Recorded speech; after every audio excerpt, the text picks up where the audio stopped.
Louise aime les chemins bien tracés.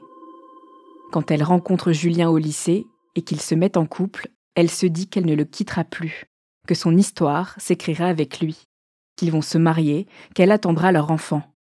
Mais c'est sans compter sur ceux qu'elle n'attendait pas. L'histoire de Louise est la première partie d'une histoire en 2 parties.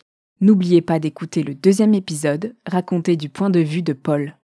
Vous écoutez Transfert. Ce témoignage a été recueilli par Benjamin Septem-Ours.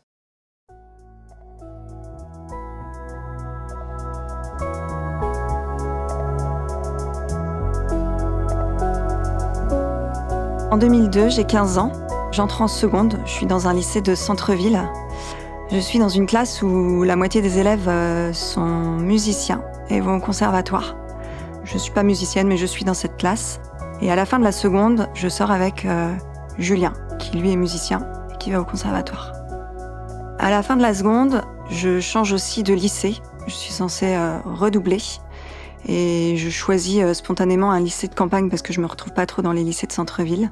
Et là, je fais plusieurs rencontres, dont une rencontre qui va marquer un peu ma vie lycéenne, d'un garçon qui me plaît, avec qui clairement il y a une connexion, mais avec qui il ne se passera jamais rien, puisque je reste avec Julien qui, à ce moment-là, est important pour moi. Je sais que j'ai une forte peur de l'abandon, une forte angoisse, et du coup je sais surtout que Julien ne sera pas la personne qui me quittera. Donc je choisis la sécurité plutôt que de tenter des aventures qui me mettraient en danger sur le plan émotionnel. Ce qui me plaît chez Julien, c'est le côté musicien en fait. Il joue de la guitare, il joue très bien, il a des beaux yeux bleus, il a un beau sourire. Voilà, c'est ce qui fait en fait que je craque à ce moment-là. Après, c'est pas forcément le type de garçon qui m'attire spontanément, mais je sais pas, il m'apporte une certaine sécurité affective et du coup c'est ça qui fait que je reste. En 2005, je passe mon BAFA, la première session de BAFA, et en fait on est assez nombreux, on se retrouve enfermés entre guillemets dans un château, et là je rencontre une dizaine de personnes. Et le premier soir, pour mettre un peu d'ambiance, je décide de proposer un jeu de cartes à ceux qui veulent. Et là, en fait, on se retrouve un petit groupe de 10 autour d'une table et on commence à jouer. Et je me rapproche un peu plus spécifiquement de Aude et de 5 ou 6 autres personnes, dont Paul. Nos études au lycée continuent. Notre groupe de BAFA est hyper important dans notre vie. Enfin, on a vraiment, il s'est passé quelque chose pendant cette semaine-là. Comme on a vécu un peu en autarcie, on s'est vraiment rapprochés. Et du coup, régulièrement, on fait des soirées, on se voit, on passe du temps ensemble, on fait des sorties. Et là, je suis assez proche de Aude à ce moment-là. Voilà, on devient vraiment assez amis. En parallèle, j'ai ma vie au lycée. J'ai ma vie avec Julien. Je fais pas mal de soirées sans lui. Je sais qu'il se retrouve pas forcément tout de suite avec mes copains de BAFA et je comprends parce qu'en fait on a créé des liens très spécifiques, donc il est quand même en dehors de ça. Mais il est toujours là. Et dans ma vie, il est important. Je passe mon bac. À ce moment-là, mon envie principale, c'est de faire une fac d'anglais. Mais ce qui m'inquiète, c'est l'année Erasmus. J'ai peur que mon couple se casse à ce moment-là. Et du coup, je décide de faire une fac de psycho, plus sécure, et qui va faire que du coup, notre histoire avec Julien va continuer de manière simple. Quand je commence ma fac de psycho, je suis pas hyper sûre de mon choix. Aude fait la même fac que moi, et du coup, on se retrouve dans les cours. On passe notre premier semestre. On démarre le second et en fait, je décide de ne pas passer les partiels de psycho. Là, je me dis, il faut que je me réoriente. À ce moment-là, on décide avec Julien de prendre un appartement en ville. Lui travaille et moi, il faut quand même que je gagne un peu de sous. Donc, je décide de faire un BTS en alternance dans le tourisme. Et en fait, en arrivant là-bas, quand je postule, on me dit, mais non... vu le profil que tu as, on va te faire un BTS dans la négociation. Sur le moment, ça me parle pas trop, mais je me dis, pourquoi pas. Donc je démarre cette année-là, et en fait, je me rends compte que ça me plaît pas du tout. En parallèle, je fais pas mal de soirées, je continue à voir mes amis de BAFA, on a une vie qui est très tranquille. Pendant cette année de BTS, je me rapproche de Paul. Je rentre tous les midis déjeuner. On commence à discuter via Messenger. Ça fait comme une petite rencontre quotidienne. Voilà, on discute de tout et rien, mais en tout cas, c'est un petit rendez-vous qui est important parce que clairement, je m'ennuie dans ce que je fais. Et du coup, ça me fait un peu sortir la tête de ce truc-là. À un moment donné, je me rends compte que j'ai l'impression qu'il y a une ambiguïté et j'ai pas envie de ça. Donc, je mets un peu de distance. Je coupe ce rendez-vous quotidien sur Messenger avec Paul. En janvier, je suis toujours dans cet ennui de ce que je fais. J'aime pas cette formation que j'ai choisie, mais je me dis que de toute façon, il faut que j'aille au bout, que je peux pas changer tout le temps de voie. Et je propose à Julien, à ce moment-là, de faire un bébé. Je sais pas, j'ai l'impression que c'est ce qui va faire que ma vie va être plus sympa. J'ai l'impression d'avoir envie de consolider des choses avec lui et je me dis que c'est la bonne décision à prendre à ce moment-là. J'ai 20 ans, je suis très jeune. Je lui dis, écoute, on peut tenter. De toute façon, souvent ça prend du temps de faire un bébé, donc on tente et puis on voit ce qui se passe, quoi. Et en fait, je tombe enceinte tout de suite, en février. Donc je suis toujours en première année de BTS. Et là, je me dis, finalement, c'est venu tout de suite. Comment je vais tout gérer cette année, quoi. Ma grossesse se passe très bien. Je continue à voir mes copains de BAFA. On continue à faire des soirées. Le groupe s'est un peu étiolé à ce moment-là, mais reste toujours Aude et Paul qui viennent régulièrement me voir. En octobre 2008, je donne naissance à mon bébé. Et là, je ressens un sentiment de plénitude hyper intense. Et je me dis, en fait, c'est la meilleure décision de ma vie, quoi. Ce bébé est très beau, très mignon. Et en fait, on crée du lien tous les deux tout de suite. C'est très fort et très intense, la relation qu'on a. Et on se sent bien, quoi. Je me sens bien dans ma vie. Je me sens vraiment bien dans mon couple. Et je me dis que ma vie, elle va se dérouler tranquillement, que je vais finir mes études et que je vais avoir une vie de famille tout à fait normale. Pour le bébé, on décide de déménager, de quitter la ville et de se rapprocher de nos familles à la campagne. Aude et Paul continuent de venir nous voir. Ils font la route. C'est chouette, on passe des bonnes soirées. Moi, j'arrive à leur confier un peu mes questionnements, mes difficultés de maman. Rien autour de mon couple, mais toujours autour de mon bébé. Ils créent une belle relation avec ce bébé. Ils sont contents de venir le voir. Comme je suis en alternance, j'ai le droit à un congé maternité. En février, je reprends le chemin de l'école et de l'entreprise. Donc là, c'est très difficile pour moi de laisser mon bébé. C'est Julien qui le garde. À ce moment-là, il est au chômage.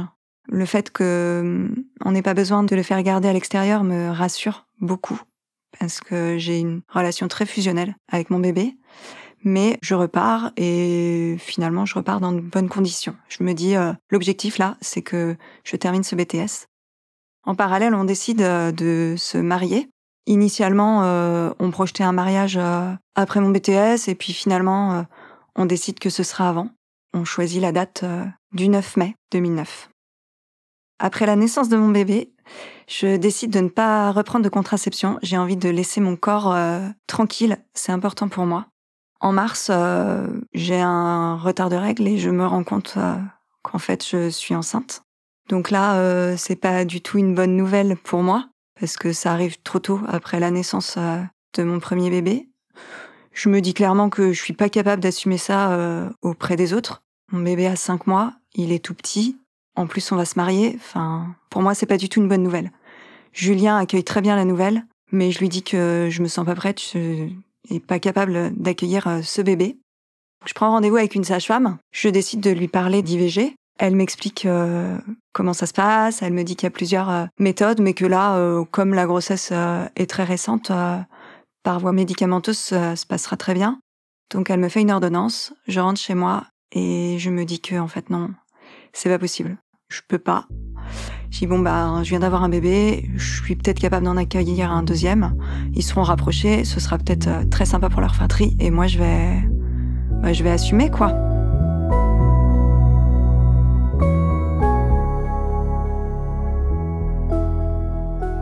Je continue ma formation, ça se passe bien. Je n'annonce à personne ma grossesse. Je me dis que je l'annoncerai après le mariage, de manière à ce que ça ne vienne pas polluer cette journée de mariage. En avril, je commence à être malade, bien malade, et ça me contraint à m'arrêter. En parallèle, il faut qu'on prépare le mariage, c'est important. Donc j'essaie de me mettre dedans, mais clairement, c'est très compliqué pour moi à ce moment-là de gérer et mes cours de nouveau à distance, et mes maux de grossesse, et mon mariage. Et quand même mon bébé, mine de rien. Le jour du mariage, seuls Aude et Paul sont au courant de cette grossesse. Ça ne se voit pas. J'ai réussi à mettre ma robe sans que personne puisse se rendre compte de quoi que ce soit. Et cette journée-là, je fais illusion. Je suis pas bien, je suis malade, mais j'essaie quand même de profiter de la journée comme je peux. 2 jours après, mon ventre sort. Je fais une visio avec Aude et Paul et je leur dis « Regardez, c'est dingue, mon ventre est sorti alors qu'il y a 2 jours on voyait rien. C'est quand même assez impressionnant. » Et là, je me dis « Mince, mon écho est prévu le 20 mai, je veux pas l'annoncer avant l'écho, donc il va falloir que je cache ce ventre. » Quand je vais faire ma première écho, dans la salle d'attente, je me dis que j'attends des jumeaux. J'ai été, et je suis toujours tellement malade que je trouve qu'il y a quelque chose dans cette grossesse qui colle pas, qui ressemble pas du tout à ce que j'ai vécu sur la première, et tout est tellement amplifié que j'imagine que ce sont des jumeaux à ce moment-là. J'entre dans le cabinet, la gynéco me reçoit, je ne la connais pas, je ne l'ai jamais vue, elle est jeune. Elle pose l'appareil sur mon ventre, et là, spontanément, je vois 2 poches, tout de suite. Et en fait, elle a un geste assez brusque, elle retire l'appareil, elle me regarde et me dit « Non, en fait, il n'y a pas 2 poches, il y en a 3, il y a 3 bébés. » Donc là, je me dis « Non, c'est pas possible. C'est pas possible. Comment je vais faire ?» Et en fait, la première pensée que j'ai, c'est « Elle vient de m'annoncer 3 bébés, mais et s'il y en a un qui va pas bien ? Elle a pas encore pratiqué l'examen. Si ça se trouve, il y a un problème sur un bébé et ça va être potentiellement dramatique. » Donc elle pratique l'échographie en silence. On est très silencieux, nous aussi. Julien est blanc, très très blanc. Moi, je regarde à ce moment-là ce qu'elle fait et effectivement, je vois bien les 3 bébés. Elle fait toutes les mesures, elle me dit que tout va bien, mais que je peux pas être suivie dans une clinique parce que les grossesses triples sont à haut risque et suivies par la meilleure spécialiste du coin. Elle me dit, de toute façon, ne vous en faites pas. On pratique régulièrement des réductions embryonnaires pour les triplés et généralement, tout se passe bien. Réduction embryonnaire, je comprends à peu près ce que ça veut dire, mais je suis pas sûre d'en avoir envie. On repart, on se dit que, ces 3 bébés, ils ont décidé de s'installer. Je suis à presque 3 mois de grossesse. Pour moi, c'est inconcevable de pratiquer n'importe quel geste sur cette grossesse. Dans la voiture, sur le chemin du retour, il y a le CHU qui m'appelle et qui me programme un rendez-vous la semaine suivante avec la meilleure spécialiste. Et je me dis que ça nous laisse 1 semaine pour chercher, s'informer et préparer des arguments si besoin. On se rend au rendez-vous, la spécialiste nous reçoit, c'est très froid, très sombre. Elle commence son diagnostic. Le diagnostic est primordial à ce terme de grossesse parce que ça permet de diagnostiquer la chorionicité de la grossesse et de savoir combien de poches et combien de placenta il y a, ce qui détermine ensuite en fait le suivi d'une grossesse triple. Elle fait tout l'examen en silence. J'ai l'impression que ça dure une éternité. Et à la fin, elle me dit c'est bon, c'est la meilleure configuration possible. C'est une grossesse tricoriale triamniotique, 3 poches, 3 placentas. Et du coup, on va pouvoir réduire sans difficulté. Et je dis, mais comment ça, réduire ? Elle me dit, on va enlever le premier bébé, celui qui est en bas. Et puis, ce sera moins risqué pour vous et ce sera moins risqué pour les bébés. Et je lui dis, non, je veux pas. Je suis pas capable de faire ça, en fait. S'ils ont décidé d'arriver tous les 3, ils arriveront tous les 3. Je suis pas capable d'imaginer que toute ma vie, je vais voir 2 enfants grandir et d'imaginer que potentiellement, il y aurait dû avoir un 3e enfant, quoi. Et elle me dit « Vous êtes très jeune, vous vous rendez pas compte des risques et de ce que cela implique après au quotidien d'avoir une famille nombreuse et dont 3 bébés du même âge. Je pense que c'est pas une bonne décision. » Et je lui dis « Peut-être, mais ce sera la nôtre et je reviendrai pas dessus. »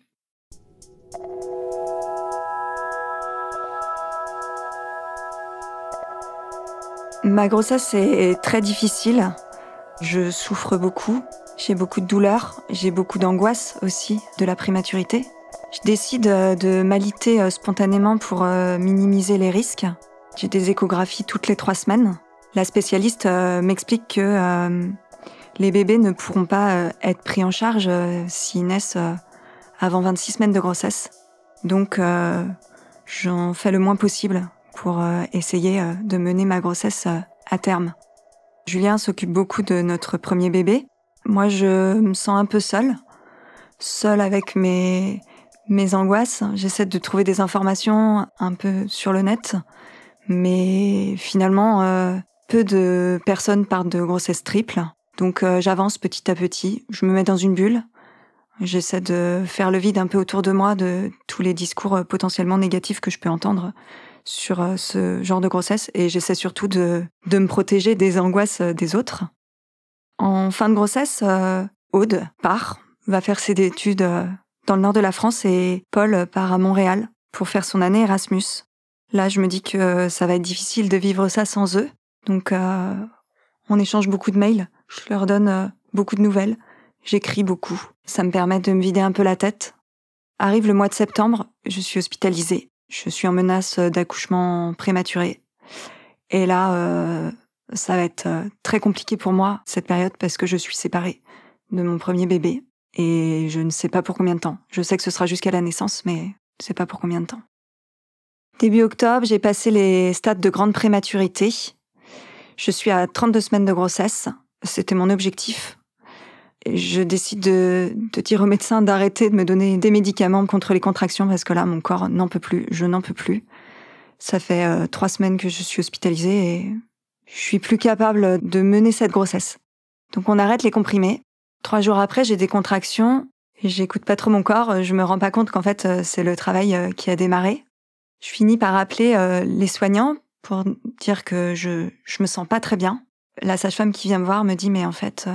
vous êtes en travail et là, c'est bien avancé. » Et donc là, elle appelle le médecin de garde, qui n'est pas la spécialiste qui m'a suivi toute ma grossesse, qui vient me voir et qui me dit « Là, on va devoir vous césariser en urgence. » La césarienne est souvent préconisée dans les grossesses triples parce que c'est moins de fatigue pour les bébés. J'essaie quand même de leur dire que j'ai envie d'accoucher par voie basse parce que j'ai accouché par voie basse pour le premier et que j'ai pas forcément envie d'être césarisée. Mais finalement, à l'échographie, on voit que le premier bébé est en transverse et du coup, c'est une position qui est complètement impossible pour le faire naître. Donc là, la césarienne est inévitable.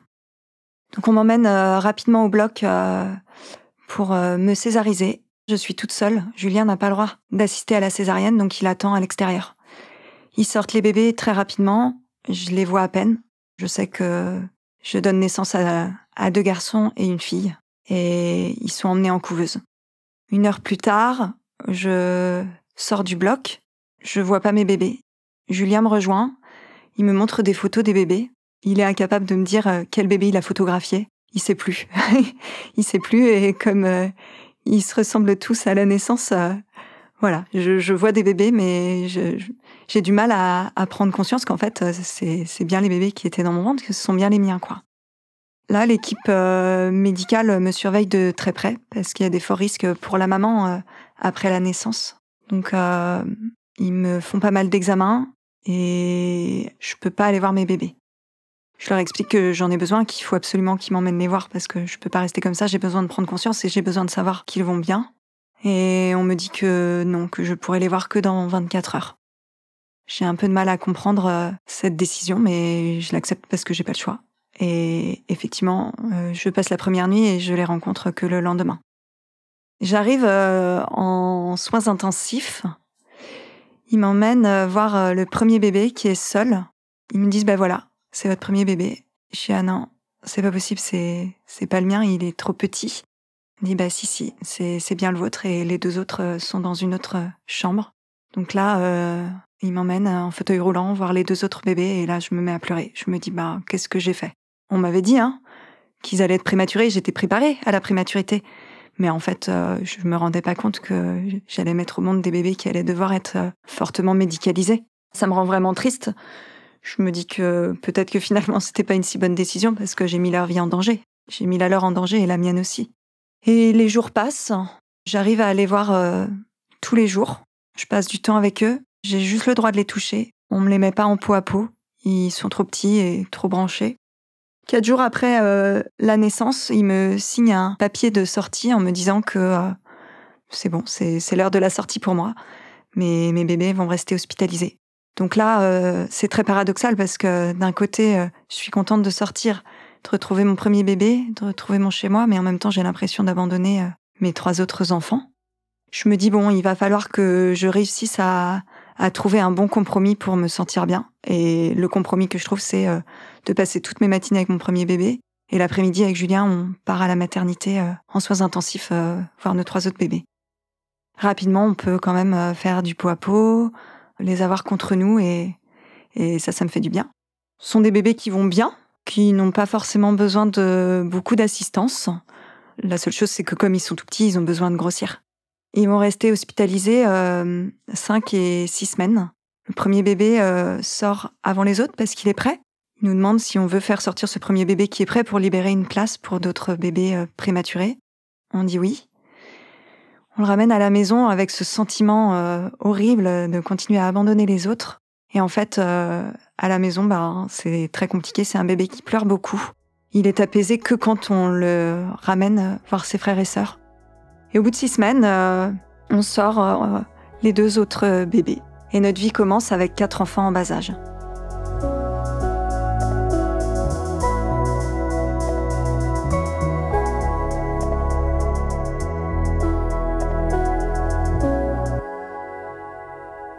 Le quotidien avec 4 enfants est difficile. La première année, on ressent beaucoup de fatigue physique. C'est très intense. On forme une équipe avec Julien. On n'est pas vraiment un couple. On est vraiment là pour garder en vie 4 enfants en très bas âge. Les journées se ressemblent beaucoup. On donne des biberons, on change des couches, on s'occupe de notre premier bébé. On essaie de passer beaucoup de temps avec lui, autant qu'avec les plus petits. C'est assez paradoxal pour moi parce que d'un côté, je suis très fatiguée physiquement, le quotidien n'est pas très intéressant, mais en même temps, je suis quand même assez épatée de ce que mon corps a été capable de faire et je me mets souvent dans une position de warrior en me disant je l'ai fait, je m'étais promis que je vais y arriver, donc on va y aller. Et cette année, elle se passe finalement dans de bonnes conditions. La première année des petits, Paul est donc toujours à Montréal. Je lui envoie beaucoup de mails pour lui donner des nouvelles des bébés et surtout pour me confier moi sur ce que je ressens, sur la manière dont je vis les choses et sur cette fatigue intense qui prend régulièrement le dessus sur tout le reste. Recevoir ces réponses me réconforte souvent. Je suis contente de le lire et j'ai hâte qu'il rentre. Avec Julien, on décide de proposer à Paul d'être parrain de notre premier enfant. On projette de faire un parrainage et de parrainer les 4 enfants en même temps, de faire une belle fête après son retour de Montréal. On lui envoie une carte et il nous répond qu'il est d'accord, qu'il accepte. Quand Paul rentre de Montréal, je suis très contente de le retrouver. J'ai l'impression que on va continuer notre histoire d'amitié là où on l'a laissé, qu'il va continuer à venir nous voir et qui va prendre son rôle de parrain très à cœur. Et effectivement, c'est tout à fait ce qu'il se passe. Il vient nous voir toutes les semaines. On fait des soirées. Il passe du temps avec les enfants et c'est vrai qu'on passe des bons moments. Je suis contente de partager tout ça avec lui à ce moment-là. Les années suivantes, la fatigue morale vient s'ajouter à la fatigue physique. C'est très difficile. Le quotidien est toujours le même et Avec Julien, notre couple n'existe plus vraiment. On est un couple parental essentiellement. Et on s'occupe des enfants ensemble ou à tour de rôle. Mais en tout cas, on n'a plus de moments à deux. On n'a pas vraiment le temps de se dire que notre couple se délite. On n'est pas du tout dans cette pensée-là parce que on n'a pas le temps en fait. On n'a pas le temps. On s'occupe de nos enfants et c'est tout ce qui compte. Et on se pose pas vraiment de questions autour de notre couple. Je n'ai qu'une hâte, c'est que les enfants rentrent à l'école. En septembre 2012, ils font leur rentrée. Là, je suis vraiment dans une dynamique de reconstruire mon couple. J'ai envie de croire que on va se retrouver, qu'on va se ressouder et qu'on va retrouver la vie qu'on avait avant d'avoir des enfants. Les enfants démarrent l'école. Je continue à m'occuper du quotidien et là, je sens que Julien en fait de moins en moins avec les enfants. J'ai l'impression que je gère vraiment beaucoup de choses seule. Je me sens seule et je me dis que ça va peut-être être compliqué de surmonter tout ça. À ce moment-là, je décide de reprendre la danse. J'aime beaucoup danser, c'est quelque chose que j'ai dû abandonner avec mes grossesses. J'aime en particulier la danse de couple, mais comme on n'a pas de moyens de garde pour les enfants, puisque je suis en congé parental, je décide de proposer à Paul de danser avec moi. Paul accepte, on se retrouve dans un groupe de danse, c'est très sympa. J'y vais 1 fois par semaine et ça me fait beaucoup de bien de sortir de la maison. C'est ma soupape et vraiment j'ai l'impression que c'est la chose qui me fait le plus de bien dans mon quotidien, d'aller danser. Avec Julien, c'est pas terrible. J'ai finalement pas forcément envie de passer du temps avec lui, j'ai l'impression qu'on n'a pas grand-chose à se dire. On parle des enfants, on passe pas vraiment de temps ensemble, on n'est pas tellement sur les mêmes rythmes et j'ai l'impression que ça va pas dans le bon sens. Les premières semaines, je me rends compte que j'ai envie de quitter Julien, que je me sens vraiment pas bien dans mon couple et que je suis pas sûre d'être capable d'avoir envie de continuer cette relation. Mais en même temps, je me dis que c'est difficile de quitter quelqu'un avec 4 enfants en bas âge. Et dans ma tête, trotte le fait que personne ne voudra jamais de moi, puisque j'ai 4 enfants et que accepter 4 enfants, ça me paraît complètement délirant.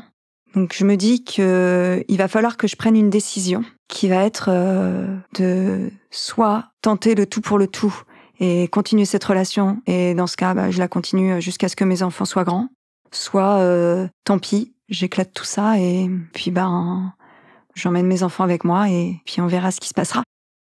J'en parle à personne, je me confie pas. J'ai jamais parlé de mon couple et je me dis que c'est pas maintenant que je vais le faire. Cette décision, si elle doit être prise, je la prendrai toute seule.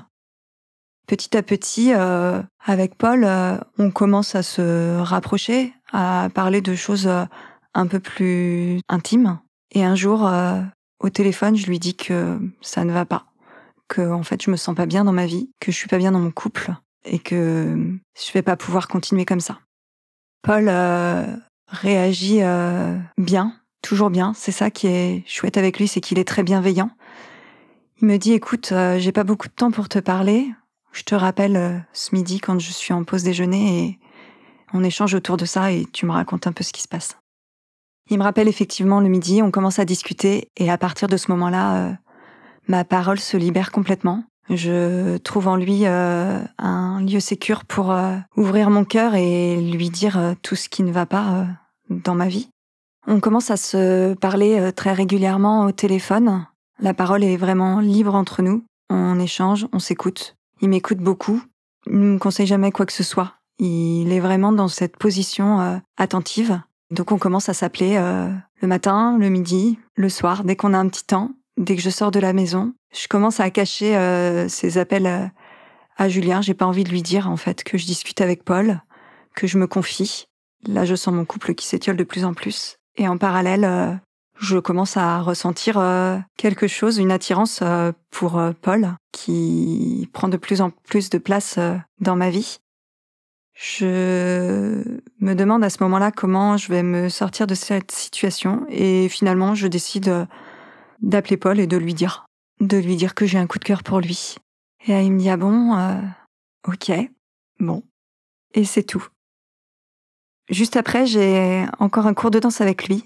Je sens mon cœur qui palpite. J'ai des papillons dans le ventre, je deviens toute rouge. Je le retrouve et il me regarde avec un sourire et il me dit bonjour en m'embrassant sur la joue. Et puis on se parle pas. On part à la danse comme ça, tous les deux. Pendant le cours de danse, j'ai son parfum dans le nez. Je me dis que là, ça va être très très compliqué, que en fait, j'ai complètement basculé et qui me plaît vraiment beaucoup. Après la danse, comme d'habitude, on va boire un verre chez lui, mais il ne se passe rien. Je repars comme ça. Je crois qu'on n'en parle même pas. Après ce cours de danse, on continue à s'appeler, à discuter avec Paul.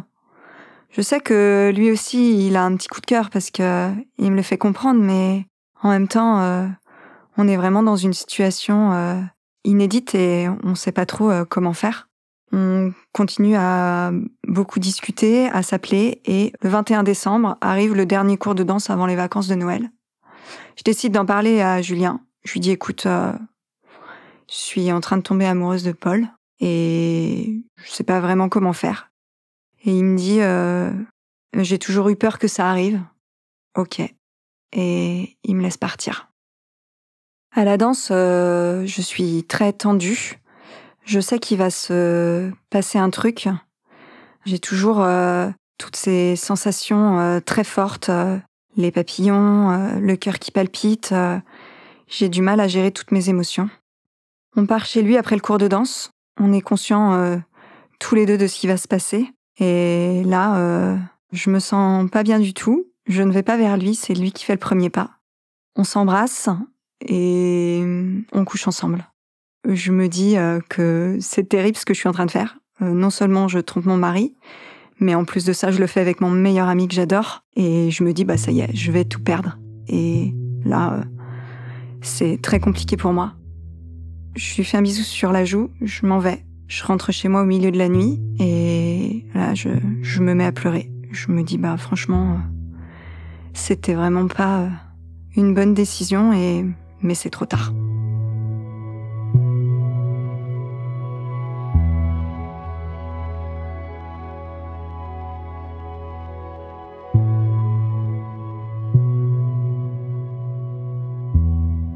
Le lendemain midi, je donne rendez-vous à Paul dans un café pour qu'on discute. J'ai besoin de me rassurer sur notre amitié, j'ai besoin de savoir que on va continuer notre relation là où on l'a laissée. Et en fait, il est tendu, je le trouve triste, je le trouve stressé et finalement, je rentre chez moi pas du tout rassurée. Quelques jours après, ce sont les fêtes de Noël. Avec Julien, on n'a pas du tout rediscuté de ce que je lui ai dit avant la danse. Il m'a posé aucune question, donc je lui ai donné aucune information. On va dans sa famille. C'est compliqué parce que on joue un drôle de jeu. Il faut tout cacher et en même temps, il y a les enfants qui sont là. C'est très bizarre. Je me sens pas bien quand je fête Noël dans sa famille. Je me sens pas bien quand je fête Noël dans ma famille. Parce que j'ai l'impression de mentir à tout le monde à ce moment-là. Et c'est le cas, d'ailleurs. Début janvier, Paul m'invite. Il me dit « Écoute, on peut peut-être passer la soirée ensemble ?» Le 1er janvier, je dis donc à Julien que je vais passer la soirée chez Paul, que j'emmène mon duvet et que je reviendrai que le lendemain. Il me pose aucune question. Il me dit « D'accord » et je pars. Quand j'arrive chez Paul, je suis très stressée, très émue, j'ai le cœur qui palpite. Je sais pas du tout dans quelles conditions on va se retrouver. Et en fait, on se saute dans les bras et on passe une première vraie nuit tous les deux et on se rend compte que, en fait, on est vraiment très amoureux. Cette soirée-là, je ris beaucoup. On se raconte plein de choses et finalement, ça nous rassure. Je rentre chez moi le lendemain avec mon duvet sous le bras. Je suis pas très bien. Je retrouve mes enfants. Je suis contente de les retrouver. C'est la première fois que je les laisse toute une nuit. Julien me pose aucune question. Donc, je ne lui dis rien. Les semaines suivantes, on continue à beaucoup s'appeler avec Paul. On continue à se raconter pas mal de choses, à se dire qu'on est amoureux, que ça nous est vraiment tombé dessus et qu'il va falloir qu'on se dépatouille avec ça. Mi-janvier, Paul m'envoie un mail Et il me dit que il va falloir que je clarifie la situation parce que il est hors de question qu'il soit responsable de la destruction d'une famille et que pour lui c'est inconcevable de continuer l'histoire de cette manière-là. Quand je reçois le mail, j'ai l'impression que c'est terminé. Ça y est, je me dis voilà, ça aurait été très court. Je savais que de toute façon ça pouvait pas marcher. Donc je me dis que j'ai tout perdu, exactement comme ce que j'avais projeté. Je me dis que je vais de toute façon clarifier les choses avec Julien parce que là c'est pas possible de continuer comme ça. Et je sais que j'ai perdu Paul, mais que c'est pas grave, que je vais avancer. Je vais essayer de maintenir une relation amicale avec lui. J'espère que ça va fonctionner parce qu'il m'apporte beaucoup et j'ai vraiment besoin de lui. Je parle à Julien, je lui dis que c'est fini, là, que je veux qu'on se sépare, que je peux plus vivre avec lui, je peux plus vivre dans ces conditions-là, donc voilà, qu'il faut arrêter, que je vais partir avec les enfants. Et là, il me dit écoute, non, c'est pas toi qui vas partir, c'est moi. Et début février, il quitte la maison. Quand il quitte la maison, je ressens un soulagement, un très grand soulagement. Je me retrouve avec mes enfants. J'ai l'impression de me réapproprier ma vie de mère. Je passe vraiment beaucoup de temps avec eux et je me sens bien mieux que quand Julien était là. Pendant ces semaines-là, on continue à beaucoup parler avec Paul. On sait qu'on est toujours amoureux, que c'est compliqué, mais moi j'ai surtout le sentiment que de toute façon l'histoire ne reprendra jamais, qu'on pourra jamais créer quelque chose ensemble et je laisse passer le temps de cette manière. Après le départ de Julien, je décide d'avoir une discussion un peu plus sérieuse avec Paul et de lui demander ce qu'il a envie de faire parce que moi je suis pas bien, je suis vraiment très amoureuse de lui et j'ai besoin de savoir si ça peut fonctionner ou pas du tout. En même temps, je suis très partagée parce que il est jeune, il a pas d'enfant, il voyage beaucoup et je me dis que venir s'enfermer avec une femme qui a 4 enfants, ça n'a pas forcément de sens. Et en fait, il me dit que oui, lui aussi il est amoureux, que on peut essayer, qu'il sait pas où est-ce que ça nous mènera, que c'est compliqué pour lui de se projeter avec moi parce que j'ai 4 enfants et que il ne veut pas faire souffrir mes enfants. On continue à aller à la danse, il ne se passe rien, on discute, on essaie de voir comment on peut avancer ensemble, mais moi j'ai toujours l'impression à ce moment-là que notre amitié ne durera pas en fait. Je me sens très mal et j'ai besoin de dire ce que j'ai sur le cœur. Parce que jusqu'à présent, j'ai partagé ça avec personne. À ce moment-là, je décide d'en parler à Aude. Je l'appelle, je me mets à pleurer et je lui dis « Écoute, ça va pas du tout avec Julien et je suis en train de tomber amoureuse de Paul. » Et là, au téléphone, il y a un blanc. Elle me dit « Quoi ?» Je dis « Oui, j'ai beaucoup de choses à te raconter, je pense qu'il faut qu'on se voit. » Et elle me dit « Écoute, je suis disponible, viens. » Elle est sidérée, elle n'avait rien vu venir. Quelques jours plus tard, je décide d'en parler à ma mère. Je me dis qu'il est temps de lui annoncer que ma vie est en train de changer. Je lui dis dans un premier temps que je me sépare de Julien. Elle me dit, écoute, t'as 4 enfants en bas âge, c'est compliqué. Tu es sûre que c'est la bonne décision? Et je dis oui, je peux plus. J'ai besoin d'air, je suis pas bien dans mon couple et il faut que je me sauve. Donc je me sépare de Julien. Dans un second temps, je lui dis que j'ai retrouvé quelqu'un. Elle ne réagit pas trop et je la regarde et je lui dis tu veux peut-être que je te dise qui c'est? Et elle me dit non, je sais, c'est Paul. Sur le moment, je comprends pas sa réaction et alors je lui dis ah bon, mais comment tu sais? Et elle me dit mais je l'ai toujours su. Entre vous, c'est une évidence.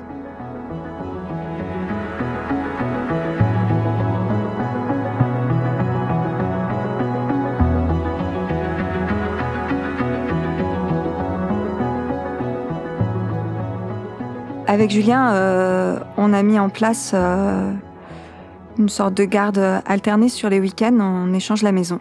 Et au moment de la Saint-Valentin, Paul me dit « Écoute, réserve ton week-end, on va aller faire une petite balade. » Je prépare mes affaires et il m'emmène. On arrive dans un hôtel au bord de la mer Et là, il me dit, on va passer le week-end ici. Et je me dis, ouais, et finalement, ça va peut-être marcher. Il va peut-être être OK pour qu'on teste et puis on va se laisser porter. Et effectivement, ce week-end-là, on discute et on se dit que on essaie, on voit ce que ça donne et on se met pas d'objectif, on avance au jour le jour. À partir de ce moment-là, on commence à trouver une organisation pour faire évoluer notre couple. Et on décide que les week-ends où je n'ai pas mes enfants, je les passe avec lui, chez lui. Et en parallèle, on continue la danse et il vient dormir chez moi après la danse. Au bout de plusieurs mois, on se dit que finalement ça fonctionne, qu'on est bien ensemble. On imagine que peut-être on pourrait vivre ensemble avec les enfants. Se passe plusieurs mois avant qu'on prenne réellement la décision de vivre ensemble. Et on se met rapidement à chercher un appartement. Il me dit que lui, c'est un citadin qui ne quittera pas la ville, que moi, je vis en campagne et que si on se met ensemble, de toute façon, ce sera en ville. Pour moi, c'est pas un problème. Je me vois bien changer mes enfants d'école, commencer une nouvelle vie ailleurs, loin. Et en juin, on trouve un appartement et notre vie à 6 commence.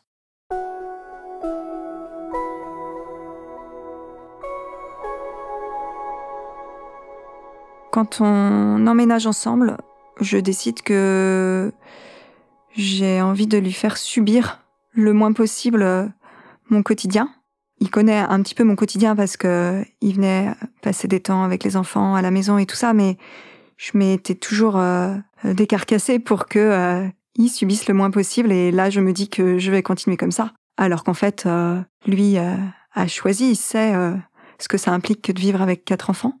Mais je continue à faire le maximum de choses à l'appartement pour que tout le monde se sente bien et tout le monde trouve sa place.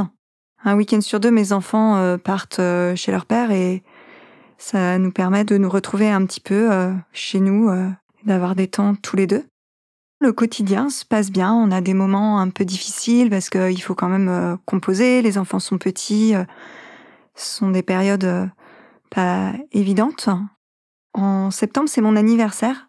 Il m'offre une carte avec noté week-end princesse dessus. Et là, je me dis, ça y est, il va me demander en mariage. On part en week-end. J'attends la demande en mariage qui, en fait, n'arrive jamais. Je lui dis à la fin du week-end que je suis un peu déçue, que j'étais persuadée qu'il allait me demander en mariage et il me dit, j'avais pas du tout prévu ça. Et il dit, si un jour je dois te demander en mariage, tu le verras pas venir. Donc je me dis, ok, je projette plus rien à ce moment-là et puis on verra. Fin décembre, c'est nos 2 ans d'amour en fait. On a gardé cette date du 21 décembre. Il me dit, les enfants partent chez leur père ce week-end, je t'emmène au restaurant. Et on va dîner tous les deux pour nos 2 ans. J'emmène mes enfants chez leur père et quand je reviens, j'ai une tenue qui m'attend sur la table. Il me dit, écoute, on va dans un restaurant un peu classe, donc je pense que tu peux mettre cette robe. Donc on part tous les deux et là, le lieu est superbe. On dîne, on passe une super soirée, on rigole, on se raconte plein de choses, on sent qu'on est bien, quoi. On sort du restaurant et il me dit, écoute, on va aller voir la mer. Et je dis, non, on va pas voir la mer, j'ai pas du tout envie. Il faisait très froid, j'avais trop mangé, j'étais fatiguée, j'avais envie de rentrer. Je dis, non, on va pas voir la mer. Il dit, si, on va voir la mer. Et il m'emmène dans un chemin tout noir.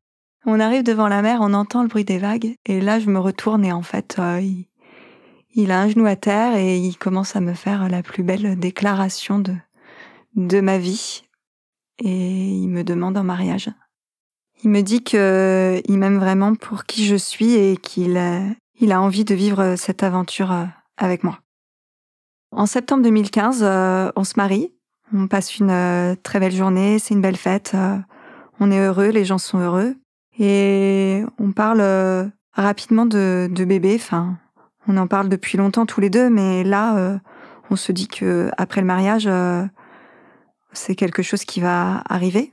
Moi, j'ai toujours projeté de faire un 5e enfant parce que finir une fratrie sur des triplés, c'était pas tellement concevable. J'avais besoin d'imaginer que j'allais materner de nouveau un bébé. Et lui, il avait envie de toute façon d'avoir des enfants. Donc, notre compromis, c'est moi, j'en aurai un dernier et toi, tu en auras un, ton premier et dernier aussi. Juste après le mariage, on achète un appartement, ce qui repousse un peu notre envie de bébé parce que c'est pas tout à fait le moment. Et en fait, on projette un voyage de noces en avril. Là, je me dis que je peux pas démarrer une grossesse pendant un voyage de noces, donc on se dit que on fera ce bébé juste après. Fin avril, j'enlève mon stérilet. On se dit que ça y est, c'est parti, qu'on va pouvoir démarrer les essais. Et tout début mai, je suis enceinte. Quelques semaines après le début de la grossesse, je commence à saigner et je me dis que c'est pas bon signe. J'appelle ma gynéco, je lui dis que je pense qu'il faut qu'on se voit parce que là, il y a un problème sur la grossesse. Elle me dit venez tout de suite, on va vérifier. J'appelle Paul, je lui dis que ça va pas trop, que j'ai un rendez-vous en urgence avec la gynéco. Il me dit est-ce que tu veux que je t'accompagne? Et je lui dis écoute non, on va faire un petit contrôle, ça va aller, je t'appelle juste après. Je pars au rendez-vous, je m'allonge et je lui dis j'espère que c'est pas une fausse couche parce que ça me rendrait vraiment vraiment malheureuse. Elle pose la sonde et là on voit 2 poches. Je me mets à pleurer toutes les larmes de mon corps, je dis que c'est pas possible. Je me demande pourquoi ça me tombe encore dessus.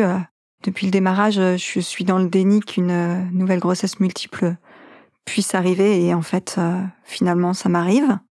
La gynéco fait son examen, elle me rassure, elle me dit « Non mais, vous savez faire, vous en avez eu 3. 2, c'est rien, vous savez faire, c'est sûr. Et pour votre mari, ça va être hyper chouette parce que finalement, lui qui projetait un seul enfant, il va en avoir 2. Donc ça va être bien, ça va aller. » Elle me rassure beaucoup. Je sors du cabinet très chamboulée, je suis pas sûre d'être OK avec cette idée d'avoir de nouveau des multiples. J'appelle Paul à la sortie, je pleure et il me dit mais qu'est-ce qui se passe, tu as perdu le bébé? Et je dis mais si, ça va, je l'ai pas perdu, c'est juste qu'il y en a 2. Et là il me dit ah mais c'est ça, ah mais c'est génial. Sa réaction me fait sourire et je me dis que on n'est pas tout à fait alignés à ce moment-là dans nos émotions, mais que c'est pas très grave, je vais peut-être réussir à surmonter ça avec lui au final.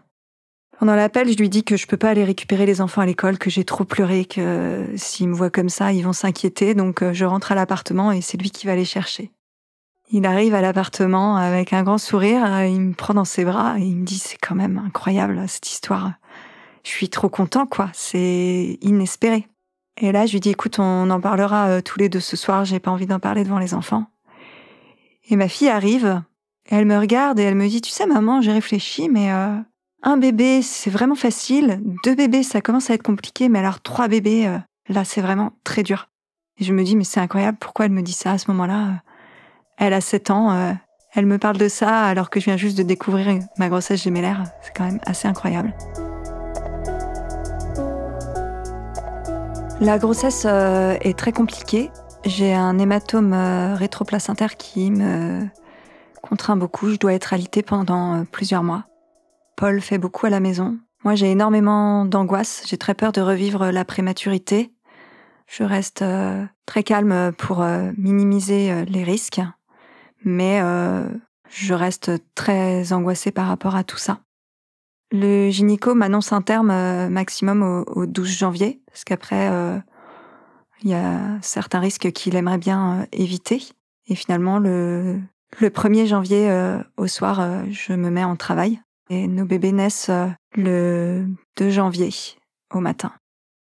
Je rentre à la maison 9 jours après leur naissance et notre vie à 8 se met en place. On est de nouveau projeté dans quelque chose de très difficile. J'ai l'impression de revivre un schéma qui se répète, des difficultés liées à la gémilité. Ces bébés, je les allaite, du coup ça me prend beaucoup de temps, beaucoup d'énergie et en parallèle, il faut quand même s'occuper des 4 enfants avant. J'ai un tempérament assez dynamique à la base et je me dis que je vais y arriver, donc je reprends très très vite ma vie de mère avec 6 enfants et j'y vais, quoi. Je me pose pas trop de questions. À ce moment-là, avec Paul, on est bien, on est heureux, on vit notre vie de parents. C'est difficile parce qu'on est très fatigué, c'est difficile parce qu'on a un quotidien intense. On n'a pas que des bébés, on a aussi 4 enfants plus grands et du coup, il faut jongler avec tous les rythmes. Ça, c'est ce qui est vraiment difficile. Mais en tout cas, on se sent bien dans notre couple, on se sent bien dans notre vie, on se soutient mutuellement et on est heureux. Et on reste un couple. Je pense que dans notre histoire, il y avait une part de destin. Ça devait se passer comme ça. Je suis convaincue qu'on s'est trouvés tous les deux, qu'on a mis beaucoup de temps. C'est vrai que cette relation, on ne l'avait pas anticipée avant qu'elle démarre, mais finalement, moi, je me verrais plus vivre sans lui. Aujourd'hui, nos jumelles ont 8 ans. C'est vrai qu'on compose, c'est pas évident parce que, voilà, on reste une famille recomposée. Les plus grands sont ados, il faut jongler un peu avec les humeurs de tout le monde et le rythme des plus petites, mais entre nous, il y a beaucoup de bienveillance et on sait qu'on a vécu tellement de choses difficiles, tellement d'étapes qu'il pourrait se passer n'importe quoi. Ensemble, on est capable d'affronter toutes les tempêtes. On est très amoureux et je suis vraiment très heureuse et très reconnaissante que notre vie ensemble soit si belle et si douce.